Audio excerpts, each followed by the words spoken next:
अच्छा, आज जो हमारा बेसिकली मेन टॉपिक था ना वो ज्यूरिसडिक्शन था, ठीक है। अब हम लोग इसको थोड़ा सा जल्दी करने की कोशिश करेंगे।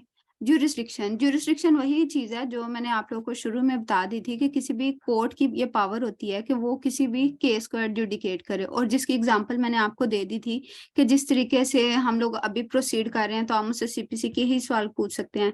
इसी तरीके से हम लोग अगर कोर्ट में जाएंगे और उसको एक खास पावर मिली हुई है कि उसने एक खास किस्म के अपने जितने भी हैं, क्या उनका नाम है, केसेस, उनसे डील करना है, तो फिर क्या होगा, सिर्फ उन्हीं से डील करेगा। और अगर वो उसकी कैपेसिटी नहीं रखता तो क्या होगा, यहाँ पे हमारे पास दो क्वेश्चन आ सकते हैं। क्या यहाँ पे हमारे पास रिजेक्शन ऑफ प्लेंट होगी या फिर हमारे पास रिटर्न ऑफ प्लेंट होगी? तो इसका हमारे पास आंसर ये है, हमारे पास ये जो चीज है ना, इसके लिए रिटर्न ऑफ प्लेंट होगी, जो कि हमारे पास ऑर्डर 7 रूल 10 सीपीसी जो है ना वो इससे डील करता है, ठीक है।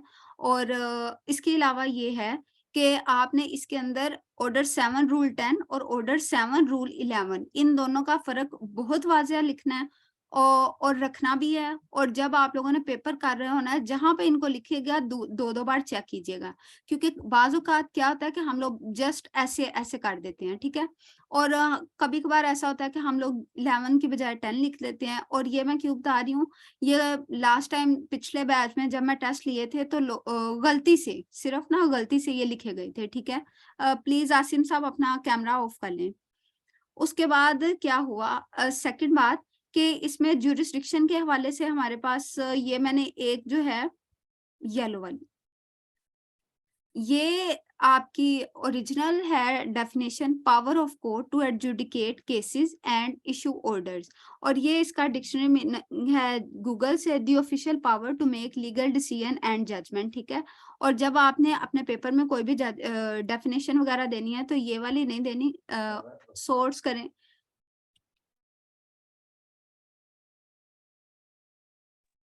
आप ये कोशिश करें कि कोई किसी केस लॉ में अगर डिफाइंड है तो वो वाली जजमेंट दें, अदरवाइज ब्लैक्स लॉ डिक्शनरी है, आप लोग उसको कंसल्ट किया करें, ठीक है। वो ज्यादा बेटर है। उसके बाद हमारे पास आज आ जाना ज्यूरिसडिक्शन। ज्यूरिसडिक्शन में हम लोगों ने क्या क्या चीजें पढ़नी है वो सबका चार्ट ये है। इसके अंदर हम लोगों ने ये चीज पढ़नी है कि subject matter jurisdiction, pecuniary jurisdiction, territorial jurisdiction और पर्सनल ज्यूरिसडिक्शन, ठीक है। जो सब्जेक्ट मैटर ज्यूरिसडिक्शन है ना, इसके हवाले से हमारी सीपीसी में कोई भी प्रोविजन नहीं है। मास वाई हमारा जो सेक्शन 9 है उसके बारे में, क्योंकि उसमें उसने बताया हुआ कि सूट ऑफ सिविल नेचर होंगे। और उसकी एक्सप्लेनेशन में फिर उसने हमें क्या बताया कि जो सूट ऑफ सिविल नेचर है उसमें एक या तो राइट टू प्रॉपर्टी कंटेस्ट किया गया और या फिर राइट टू ऑफिस।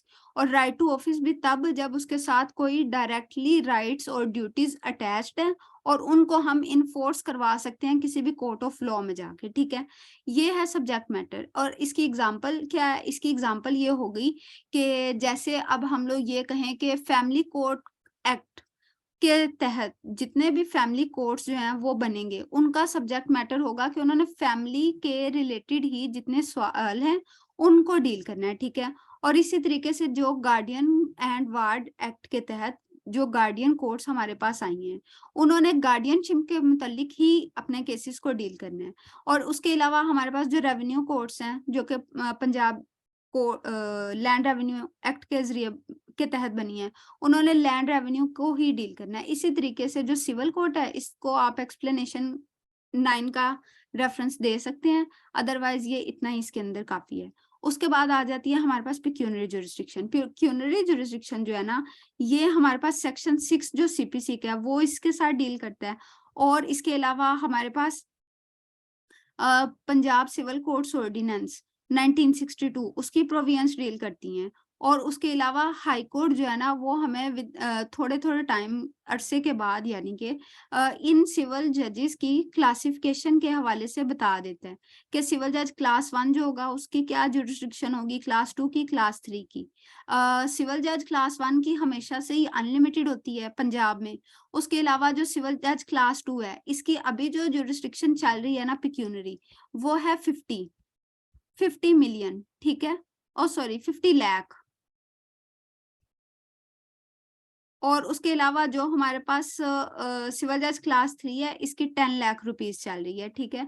और इसी के हवाले से ये इसकी क्यों क्लासिफिकेशन की गई है, ये इसकी क्लासिफिकेशन इसलिए की गई है ताकि अगर कोई भी सूट है, उसकी सूट वैल्यूएशन जो है वो 10 लाख की गई है, तो सबसे पहले कोर्ट जो है ना वो सिविल जज क्लास 3 उसका मुकदमा सुनेगी, ना कि 2 और ना ही 1। और अगर किसी की 50 लाख तक कोई भी प्रॉपर्टी की वैल्यू है, तो फिर उसको क्लास 2 सुनेगी, ना कि क्लास 1। और अगर उसकी जो है अनलिमिटेड है, यानी कि 10 करोड़ है या जितनी भी है, तो फिर उसको क्लास 1 सुनेगी, ठीक है। उसके अंदर हम लोग एक चीज ये बात कर सकते हैं कि ठीक है ये पेक्यूनियरी जुरिसडिक्शन है, लेकिन हमें इसका क्या मतलब इसकी बेसिस हमें कहाँ से मिली कि हमने क्लास 1 में जाना है, क्लास 2 में जाना है, तो क्लास 3 में जाना है। इसके लिए आप लोग की बुक के अंदर जो सेक्शन है ना, सेक्शन 15, उसको अगर आप लोग देखें ना, ये उसके अंदर ये लिखा हुआ है कि every suit shall be instituted in the court of the lowest grade competent to try it. और इसके अंदर जो कोर्ट ऑफ सिविल जज होता है वही लोएस्ट ग्रेड होता है जो कि कंपिटेंट होगा ट्राई करने के लिए। और उसके अंदर अगर हम लोग इसकी पेक्यूनियरी जुरिसडिक्शन की बात कर लें, तो फिर इसके अंदर पहले सिविल जज क्लास 3, फिर क्लास 2 और फिर फर्स्ट क्लास, ठीक है, ये आएगा। और इसमें अब हम लोगों ने सिविल जज की रेफरेंस क्यों दिया, क्योंकि हम लोगों ने पंजाब सिविल कोर्ट्स ऑर्डिनेंस में ये चीज पढ़ी हुई है कि सिविल कोर्ट्स की कितनी किस्में होती हैं। उसके अंदर उन्होंने बताया हुआ है कि डिस्ट्रिक्ट कोर्ट्स होंगी, एडिशनल डिस्ट्रिक्ट कोर्ट्स होंगी, और उसके अलावा सिविल जजेस की होंगी कोर्ट्स, ठीक है। तो उसमें जो सबसे लोएस्ट पॉसिबल ग्रेड है वो सिविल जज का। और अगर किसी जगह पे क्लासिफिकेशन हुई है, यानी कि उस जगह के मुतलका हाई कोर्ट ने उन्हीं सिविल जजेस को भी फर्दर क्लासिफाई किया गया, तो फिर उनकी उस पेक्यूनियरी जुरिसडिक्शन की बेस के ऊपर देखा जाएगा कि ये जो सूट है ये किस जगह पे जाके दायर होना है और किस जगह पे नहीं होना। ठीक है, यहाँ तक आप लोग को समझ आ गई है? प्लीज बताइएगा। Yes ma'am. जी क्लियर। जी ठीक है। Yes ma'am. अब हम लोग वापस आ जाते हैं अपने उसी फ्लो चार्ट के ऊपर। ये चार्ट आप लोगों ने ना अपनी बुक के ऊपर बना के अटैच कर लें या कहीं पे भी कर लें। आप लोग इसको स्क्रीनशॉट्स ले लें। इसी को अगर आप पेपर में भी बनाना चाहें तो इसको ऐसे ही आप बना सकते हैं। अच्छा, अब टेरिटोरियल जुरिसडिक्शन के बारे में। टेरिटोरियल जुरिसडिक्शन में ना ये 4 चीजें हैं जिसके बारे में ना हमें मेनली गाइड किया गया है। और इसके लिए अगर हम इन सबको इकट्ठा करके पढ़े ना, तो हमारे पास सेक्शन 15 का रेफरेंस इसलिए मैं दे रही हूँ क्योंकि अभी जैसे हम लोगों ने पीछे डिस्कस किया कि सिविल कोर्ट होगा, इसमें इस लिहाज में फिर हम लोगों ने उसको भी देखना है कि लोएस्ट पॉसिबल ग्रेड को जस्टिफाई करने के लिए। और उसके अलावा 16 से लेके फिर 20 तक ये सारे के सारे यहाँ पे डील करेंगे। इसके अंदर बेसिकली ये होता है कि जिस जगह पे कोई प्रॉपर्टी मौजूद है, या तो उसके साथ कोई रॉन्ग वगैरह कमिट हुआ है, या फिर उसके ऊपर किसी दूसरे शख्स ने अपना कोई ना कोई राइट क्लेम कर लिया है, तो फिर उस जगह पे जिस जगह पे वो शख्स मौजूद है, और या सॉरी वो जगह जहाँ पे वो वाली प्रॉपर्टी मौजूद है, वहां पे ये सूट दायर होगा। अब हमें सेक्शन 16, 17 और 18 प्रॉपरली गाइड करेगा आगे कि इमूवेबल प्रॉपर्टी है, क्या सर्टन लिमिट्स में है, क्या अनसर्टन लिमिट्स में है, तो क्या होंगे। उसके बाद हमें एक सेक्शन डील करेगा कि मूवेबल प्रॉपर्टी है वो कैसे चलेगा। उसके बाद हमारे अगर पर्सन्स को कोई ना कोई आ गया, नुकसान वगैरह हो गया तो क्या होगा, या फिर किसी और नेचर का सूट है तो क्या होगा, हम लोग किस कोर्ट की टेरिटोरियल जुरिसडिक्शन में फाइल करेंगे। ये सारा कुछ हमें वो बताता है। उसके बाद पर्सनल जुरिसडिक्शन, इसके हवाले से आप सिर्फ इतना याद रख लें कि एक शख्स जो कि किसी भी कोर्ट की जुरिसडिक्शन में मौजूद है, ख्वाह वो वहां पे ऑर्डिनरीली रिजाइड कर रहा है, या फिर वो वर्क फॉर गेन कर रहा है, या कोई अपना बिजनेस कर रहा है, ठीक है, तो फिर वो जिस जगह पे होगा उसको वहां पे हम लोग सू करेंगे। और इसके सू करने की मेन रीजन ये हो सकती है हमारे पास, क्योंकि हम लोगों ने जो एग्जीक्यूशन करवानी है ना वो इसकी पर्सनल कैपेसिटी में करवानी है।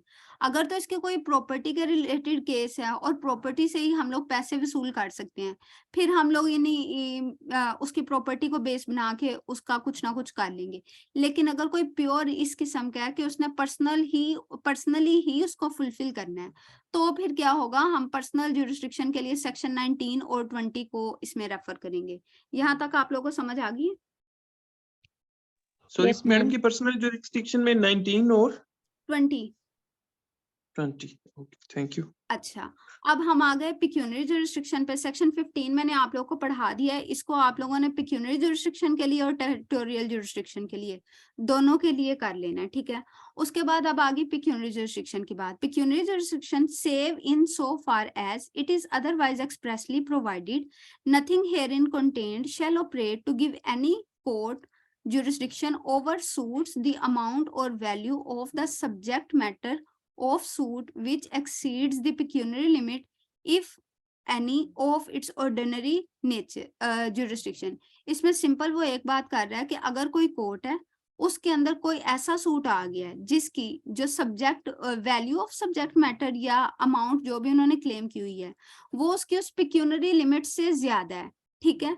तो फिर क्या होगा, वो सूट जो है ना वो वाला कोर्ट है उस एंटरटेन नहीं करेगा, बल्कि उससे जो हायर फोरम में मौजूद है ना कोर्ट हायर डिग्री में, और क्या डिग्री, पिक्यूनरी लिमिट की, जैसे हम लोगों ने ऊपर किया है सिविल जज क्लास 1 2 3। तो पहले 3 आएगा, अगर 15 लाख का मेरा केस है तो वो क्लास 2 में चला जाएगा, अगर मेरा 10 करोड़ का केस है तो वो डायरेक्टली क्लास 1 के पास जाएगा। अच्छा, अब एक क्वेश्चन ये आ सकता है आपके दिमाग में पढ़ते हुए कि अच्छा ये हमें कैसे पता चलेगा कि ये जज क्लास 1 है ये जज क्लास 2 है। इसका सिंपल आंसर ये है, जब हम लोग अपने केस की दायरगी करते हैं ना तो दायरगी ब्रांच में जो शख्स बैठे होते हैं वो हमारे सूट के एंड से देख लेते हैं कि अच्छा इन्होंने क्या वैल्यूएशन लगाई है, फिर उस हवाले से ना ये सिविल जज क्लास 1 2 या 3 उसको असाइन वो खुद ही कर देते हैं, ठीक है। और अभी जो दायरगियां हो रही हैं उनमें क्योंकि वो 2018 वाली अमेंडमेंट की मैंने आप लोगों से बात की हुई है, तो फिर उसके रेफरेंस से अभी एक तो ये काम तो करते ही करते हैं, लेकिन वो फिर वहां पे ही बता देते हैं कि ये जो सूट है ये फला एडमिनिस्ट्रेटिव जज साहब के पास जाएगा और बाद में ट्रायल के लिए फला के पास जाएगा, यानी कि दोनों के नाम ना वो वहां पे लिख देते हैं। उसके बाद ये नीचे मैंने सेक्शन 9 का रेफरेंस दिया हुआ है जो कि पंजाब सिविल कोर्ट्स ऑर्डिनेंस का, the pecuniary limits of jurisdiction of civil जजेस। ये आप लोग ना जस्ट एक बार खुद के लिए रीड कर लीजिएगा क्योंकि ये मेरा मतलब कि जस्ट आपको ना रेफरेंस के लिए बताया था। उसके बाद अच्छा एक और चीज, अगर किसी ने ये पता करना हो कि पिक्यूनरी लिमिट जुरिस्डिक्शन है, इसका हमें पता कैसे चलेगा कि हम लोगों ने अपने सूट में इसको कैसे मतलब डिटरमिन करना है, तो इसके लिए आप लोग एक बेर एक्ट का नाम लिख लें, सूट्स वैल्यूएशन एक्ट, जो कि हम लोगों ने गालबन पढ़ा होता है एलएलबी में, सूट्स वैल्यूएशन एक्ट। एक मिनट मैं दूसरी स्लाइड पे लिख देती हूँ।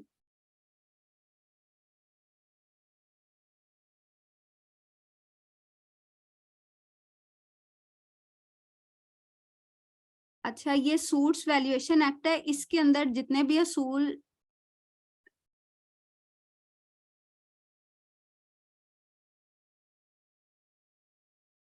दिए गए हैं ना उसके मुताबिक हम लोगों ने ना अपने सूट की वैल्यू करनी है। और इसमें आप लोगों ने एक और फिर बात याद रखनी है, इसमें जितना हम लोगों ने कोर्ट से रिलीफ मांगा होगा ना उसकी बेसिस पे हमारी पिक्यूनरी जुरिस्डिक्शन है ना वो डिटरमिन होएगी, ठीक है।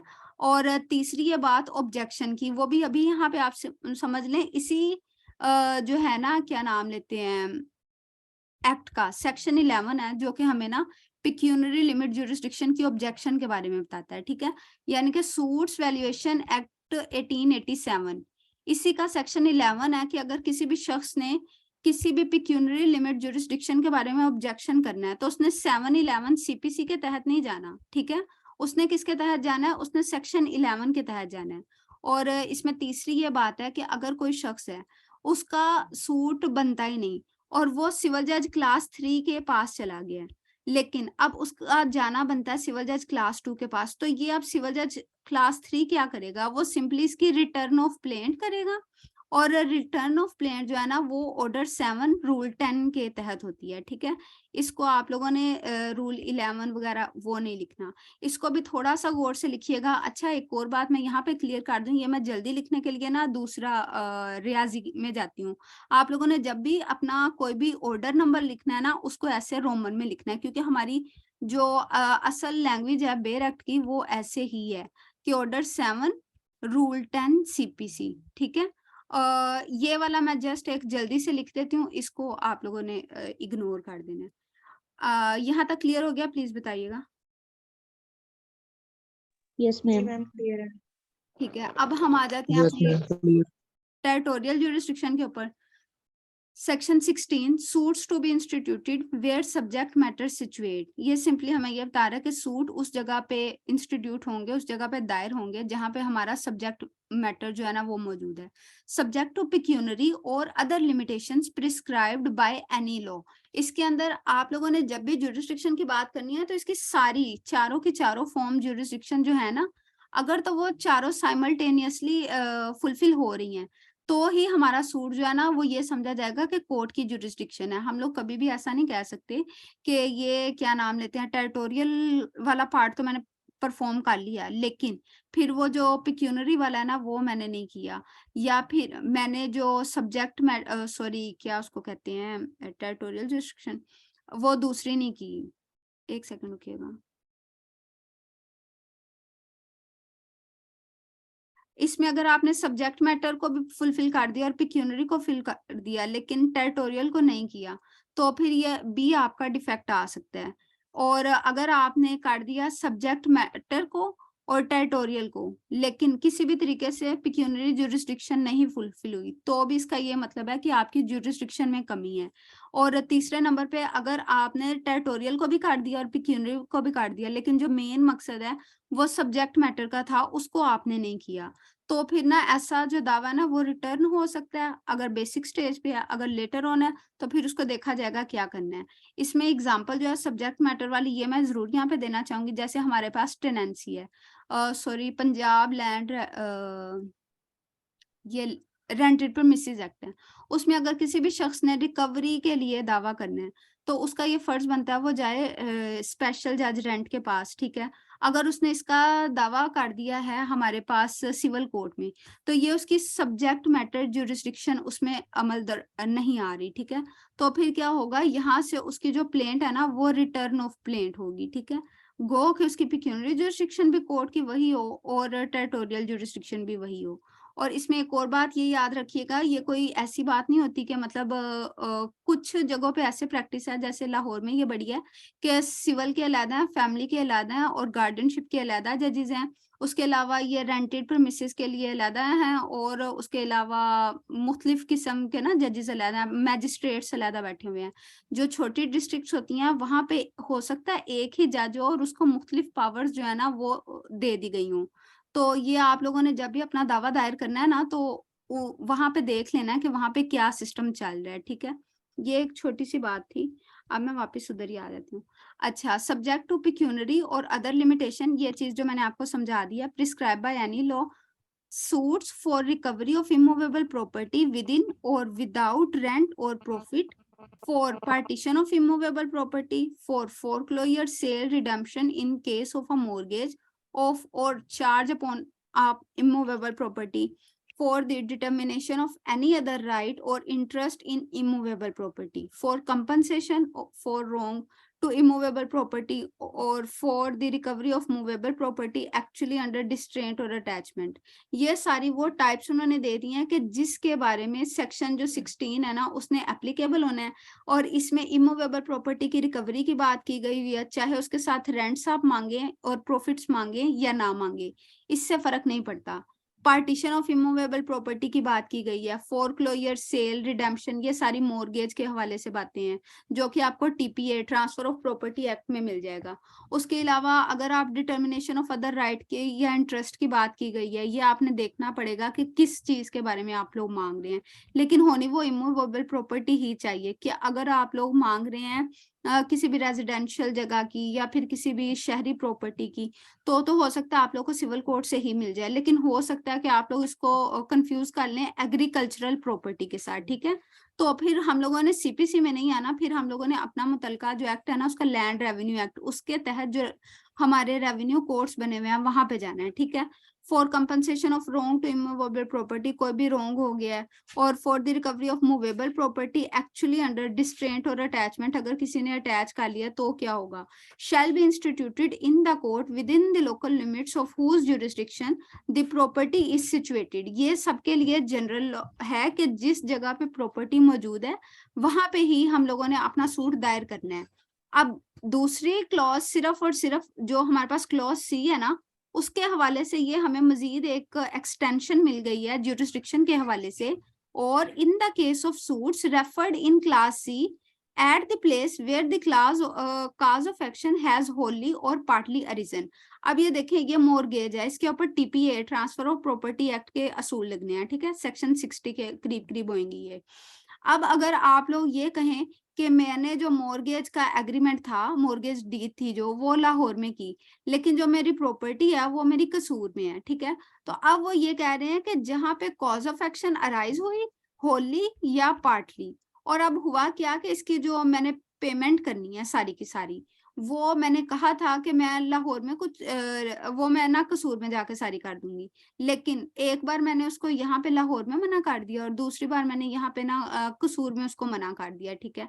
अब हुआ कि एक बार यहाँ पे भी मेरी कॉज ऑफ एक्शन अराइज होगी, यहाँ पे भी मेरी कॉज ऑफ एक्शन अराइज हो गई, तो अब ये जो हमारा प्लेंटिफ है ना, उसके पास ये राइट है कि आया कि वो उस जगह पे, जिस जगह पे प्रॉपर्टी सिचुएट है, वहां पे करना चाहता है अपना सूट दायर, या फिर जहां पे उसकी कॉज ऑफ एक्शन अराइज हुई है, चाहे होली हुई है या पार्टली हुई है, ठीक है, तो ये वहां पे भी अपना सूट दायर कर सकता है। यहाँ तक आप लोगों को क्लियर हो गया?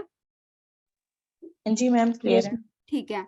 provided that a suit to obtain relief respecting or compensation for wrong to immovable property held by or on behalf of the defendant may, where the relief sought can entirely be obtained through his personal obedience, be instituted either in the court within the local limits of whose jurisdiction the property is situated, or in case suit referred in clause C at the place where the cause of action has wholly or partly arisen, or in the or within the local limits of whose jurisdiction the defendant actually or and voluntarily resides or carries on business or personally work for gain। इसमें ना उन्होंने scope बहुत ज्यादा वसी कर दिया है। इसमें उसने ये कहा कि अगर किसी शख्स ने कंपनसेशन के लिए जो कि उस किसी भी शख्स ने रोंग किया किसी दूसरे की प्रॉपर्टी, इमूवेबल प्रॉपर्टी को, या फिर कोई रिलीफ रिगार्डिंग इमूवेबल प्रॉपर्टी लेना है, जो कि हमें उस प्रॉपर्टी से हासिल नहीं होना बल्कि उस शख्स ने खुद करना है अपनी पर्सनल कैपेसिटी में, तो फिर हमारे पास 3 रेमेडीज मौजूद हैं यहाँ, या तो जिस जगह पे वो प्रॉपर्टी मौजूद थी वहां पे, या जहां पे हमारी कॉज ऑफ एक्शन अराइज हुई वहां पे, या फिर जहां पे वो शख्स खुद रह रहा है या अपना काम कर रहा है या कोई बिजनेस कर रहा है। अच्छा, यहाँ पे ना आप लोगों ने तीनों बातों के अंदर ना डिफरेंस लाजमी करना है। एक्चुअली एंड वॉलंटरली रिजाइड का ये मतलब है कि जिस जगह पे वो वाकई ही मौजूद है, ठीक है, लेकिन जो कैरीज ऑन बिजनेस है ना, इसका ये मतलब है कि वो वहां पे अपना क्या कहते हैं बिजनेस करता है, ठीक है, और पर्सनली वर्क फॉर गेन कहता है नौकरी जहां पे करता है, ठीक है।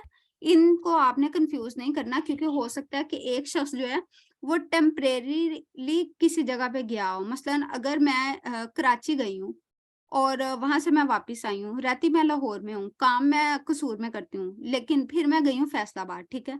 अब जब मैं फैसलाबाद गई हूँ, मैं 1 महीना रही हूँ, तो वो मेरी एक्चुअल और वॉलंटरली रेजिडेंस वो वाली परमानेंट टाइप की नहीं है जहां से कोई भी बंदा मुझे कंपेल करे और मुझसे कुछ भी मतलब रिलीफ हासिल कर सके। वो मेरी जस्ट एक टेम्परेरी रेजिडेंस थी, ठीक है। हाँ, लेकिन अगर मैं वापस लाहौर आ जाऊं या कसूर आ जाऊं, तो वहां पे वो लोग मुझे कर सकते हैं। यानी कि इसमें आपने टेम्परेरी स्टे को ना कंसीडर नहीं करना, ठीक है। In this section property mean property situated in Pakistan, जो प्रॉपर्टी पाकिस्तान के अंदर मौजूद है सिर्फ और सिर्फ हम लोगों ने उसके बारे में बात करनी है, दूसरी में नहीं करनी। उसके बाद हमारे पास सेक्शन 17 आ जाता है, suits for immovable property situate within the jurisdiction of different courts. यहाँ पे अब ये बात आ गई है कि अगर कोई प्रॉपर्टी जो है वो डिफरेंट कोर्ट्स की जुरिस्डिक्शन में मौजूद है, ठीक है, तो क्या होगा। मिसाल के तौर पे एक मैं ही हूँ और मेरी एक प्रॉपर्टी ए है, प्रॉपर्टी बी है और प्रॉपर्टी सी है। जो प्रॉपर्टी है वो 1 किला है और जो प्रॉपर्टी नंबर बी है ये 5 किले और जो प्रॉपर्टी सी है वो 2 किले है, ठीक है। अब जिस जिस और यहाँ पे ना 2 कोर्ट्स की जुरिस्डिक्शन बन रही है, एक ये कोर्ट है कोर्ट ए और एक ये कोर्ट बी है, ठीक है। तो अब जितना हिस्सा कोर्ट ए का है उस प्रॉपर्टी का, वो प्रॉपर्टी ए की जुरिस्डिक्शन में है, तो मैंने वहां पे जाके उसके बारे में जो भी सूट होगा ना उसको दायर करना है। और जितना भी हिस्सा मेरा बी कोर्ट की प्रॉपर्टी सॉरी बी कोर्ट की जुरिस्डिक्शन के अंदर मौजूद है, मैंने वहां पे जाके उसके खिलाफ कुछ भी हो जाए वहां पे जाना है, ठीक है। Where a suit is to obtain relief respecting or compensation for a wrong, यहाँ पे रिलीफ की भी बात कर दी है और कंपनसेशन फॉर रोंग की भी बात कर दी है, जो कि हम लोगों ने ऊपर भी की थी। Immovable property situate within the jurisdiction of different courts, the suit may be instituted in any court within the local limits of whose jurisdiction any portion of property is situated, यानी कि जिस भी court की jurisdiction के अंदर कोई भी portion मौजूद है, ये उनमें जाके अपना जो सूट है वो दायर कर सकते हैं। Provided that in respect of the value of subject matter of suit the entire claim is cognisable bye such court. और फिर उसने ये कह दिया कि अगर हम लोग सिर्फ और सिर्फ वैल्यू ऑफ सब्जेक्ट मैटर की बात करें ना, तो फिर हम लोगों ने उसके इंटायर क्लेम को देखना है और उसकी बेसिस के ऊपर ही हम लोगों ने उसकी पिक्यूनरी जुरिस्डिक्शन निकालनी है, और उसकी बेसिस के ऊपर ही ना फिर हम लोगों ने अपने कोर्ट की जुरिस्डिक्शन को मद्देनजर रखना है। फिर हमारे पास आ जाता है section 18, place of institution of suit where local limits of jurisdiction of courts are uncertain. ये पुराने जमाने की बात है, अभी ये यूज नहीं होता। ये इसकी वजह ये है क्योंकि अभी हमारा कोर्ट सिस्टम काफी डेवलप हो चुका है और हमारी जो डिस्ट्रिक्ट्स हैं, प्रोविंस जो है वो डिवीजन, डिस्ट्रिक्ट्स, तहसील, जिला, हर चीज में ना डिवाइड हो चुके हैं।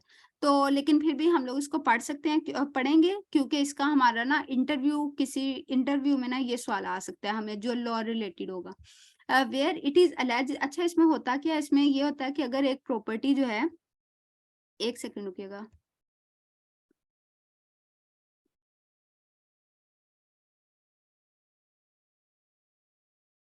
अगर इसमें मेरी ना एक प्रॉपर्टी है और ये तब की बात है जब यहाँ पे डिस्ट्रिक्ट्स वगैरह जो है ना इनकी डिवीजन नहीं हुई, और ये प्रॉपर्टी मौजूद है, ठीक है, लेकिन इसकी लिमिट्स नहीं पता। अब क्या आया कि ये डिस्ट्रिक्ट 1 के अंदर कोई है जो के एक किसी भी कोर्ट की जुरिस्डिक्शन में आती है या नहीं आती, या फिर एक किसी बी कोर्ट की जुरिस्डिक्शन में आती है या नहीं आती, इसके बारे में ना कुछ भी नहीं पता, ठीक है।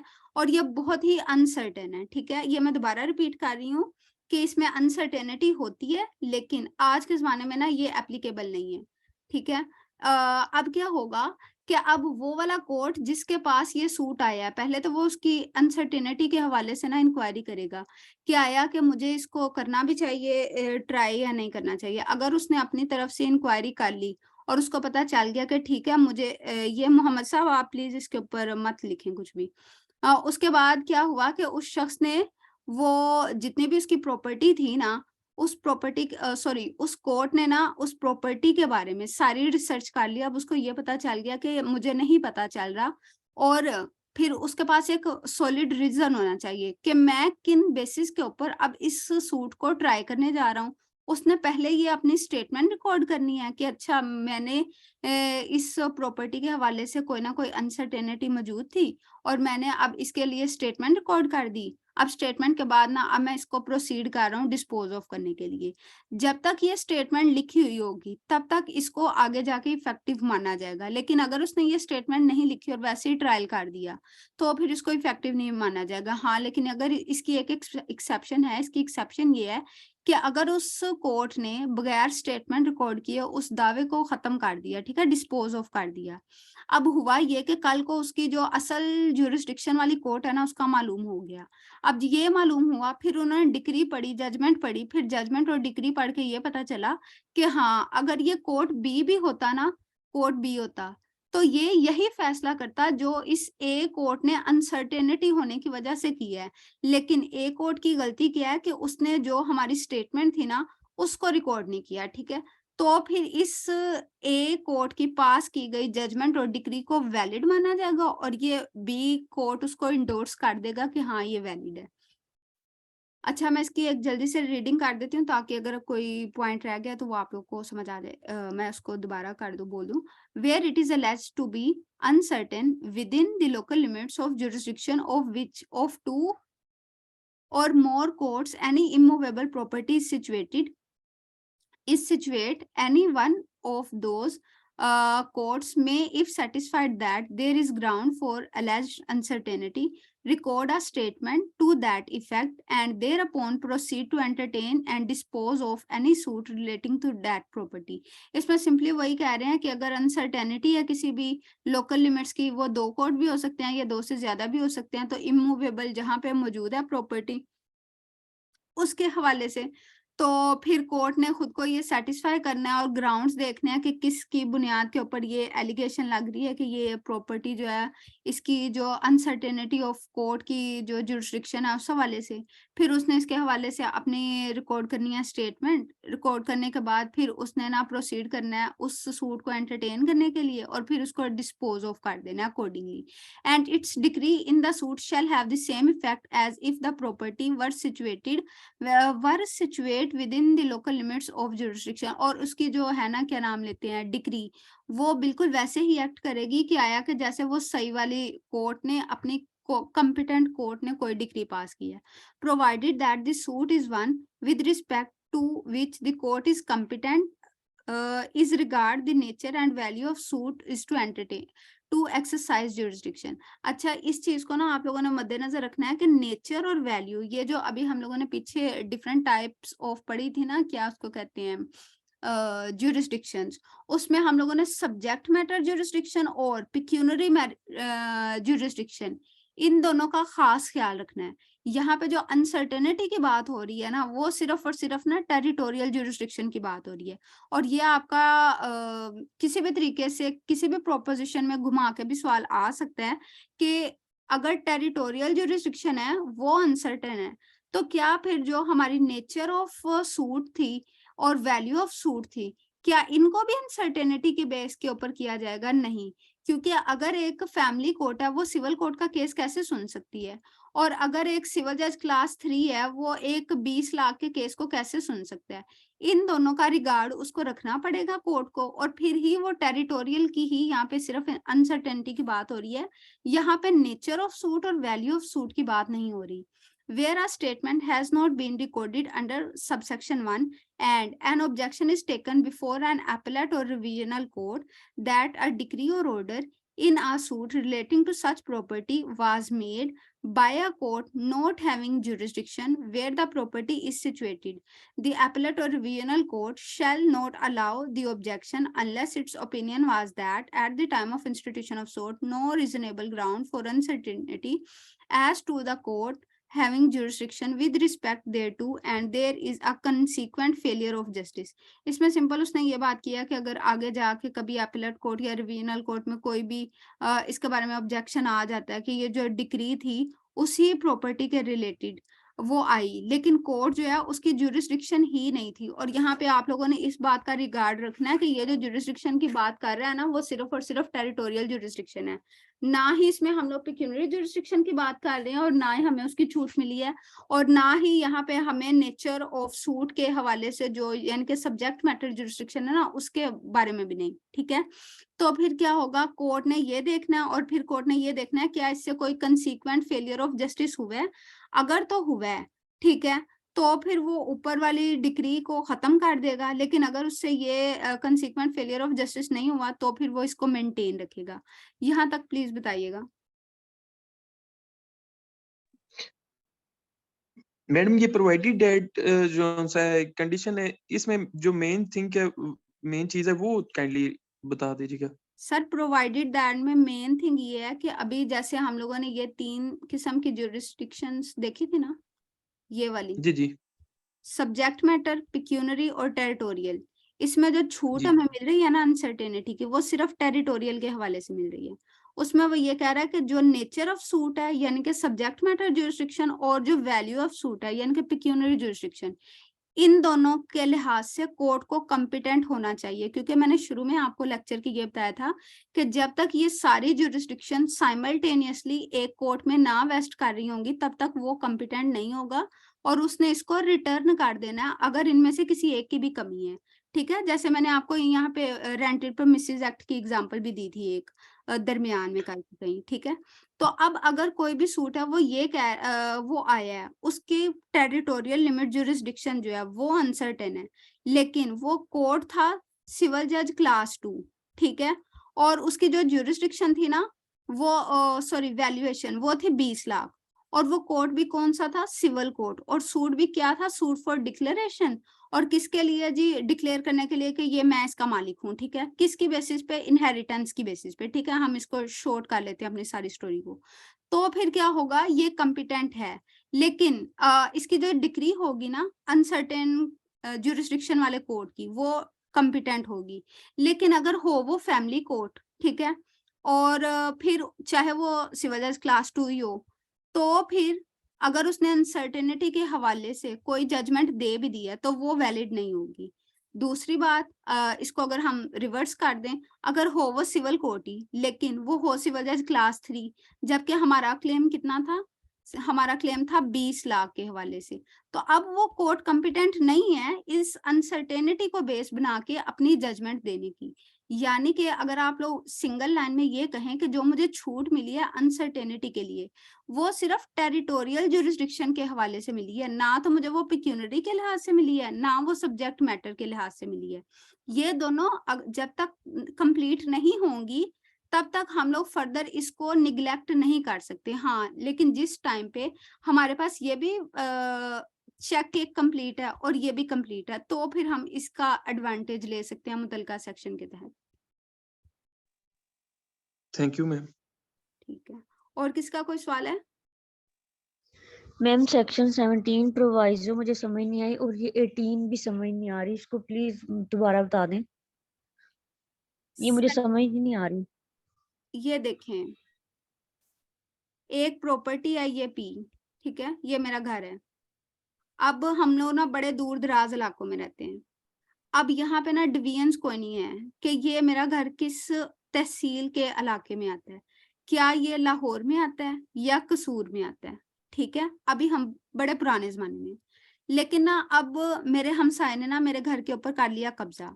अब मैंने उसको ना कब्जा छुड़वाने के लिए जल्दी से कोर्ट में गई और यहाँ पे जाके कर दिया suit for declaration and permanent injunction कि इसको रोका जाए कि ये मुझे मेरे घर से ना निकाले और परमानेंटली रोक दिया जाए।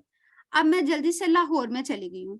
अब कोर्ट को ये पता है कि इसकी जो ज्यूरिसडिक्शन है ना ये अनसर्टेन है, कहने का मतलब कि कोर्ट को ये नहीं पता कि मैं इसको ट्राई कर सकता हूँ या नहीं कर सकता, क्योंकि टेरिटोरियल ज्यूरिसडिक्शन का असल मकसद ये होता है कि अगर ये इतनी जगह है ना और कोर्ट को इतनी जगह का इख्तियार दे दिया गया कि तुम यहाँ के केसेस सुन सकते हो, तो कोर्ट सिर्फ यहाँ के केसेस सुन सकता है, यहाँ से 1 इंच बाहर के केस भी नहीं सुन सकता टेरिटोरियल में, ठीक है। अब हुआ क्या कि ये वाला जो लाहौर वाला जज साहब है ना, इन्होंने क्या किया, अपनी तरफ से ना एक शख्स भेजा, लोकल कमीशन, ठीक है। लोकल कमीशन ने ना जाके सारे इलाके से पूछा कि अच्छा यहाँ पे ना मुझे ये बताओ कि कौन सा, मतलब ये कौन सी डिस्ट्रिक्ट है। लोगों को ना अभी इस चीज के बारे में कंफर्म नहीं है कि ये कौन सी डिस्ट्रिक्ट है, ठीक है। तो अब होगा क्या, अब जब भी ये जज साहब ने खुद को सेटिस्फाई कर लिया कि हाँ वाकई ये अनसर्टेन है और इसको ना मतलब कि हम लोग अपनी कोशिश की, एफर्ट की सारी की सारी, लेकिन फिर भी मुझे नहीं पता चला कि क्या मैं इसको ट्राई कर सकता हूँ या नहीं, क्योंकि जज साहब को अभी तक ये पता नहीं चला कि ये लाहौर में है केस या कसूर में है केस, ठीक है। अब हुआ क्या था कि ये अर्जेंट मैटर का केस है और ये अब जज साहब ने अपने आप को सेटिस्फाई करवाने के लिए लोकल कमीशन की रिपोर्ट भी मंगवा ली। लोकल कमीशन ने सारे इलाके में इंक्वायरी छानबीन वगैरह की और वापस जाकर कोर्ट में जमा करवा दी। उसने भी यही कहा कि ये अनसर्टेन है, क्योंकि वहां की सारी विसिनिटी के लोगों को भी यही लगता है कि ये या तो लाहौर में आती है या सबका स्प्लिट ओपिनियन है, ठीक है। अब जज साहब ने ना ये लिखना है अपने ऑर्डर के अंदर कि ये प्रॉपर्टी है, इसके बारे में मेरे पास केस आया है, इसके ऐसे ऐसे फैक्ट्स एंड फिगर्स हैं।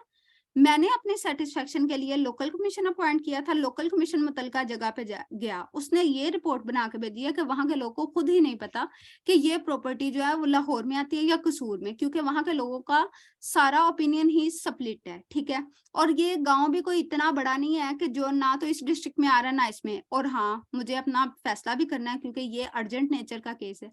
तो अब होगा क्या, जज साहब ने ये अपनी रिपोर्ट बना ली है ना, तो फिर इसको अपनी फाइल का, जुडिशियल फाइल का हिस्सा बना लेंगे और इस सूट को फर्दर ट्राई करना शुरू कर देंगे, यानी कि प्लेंट को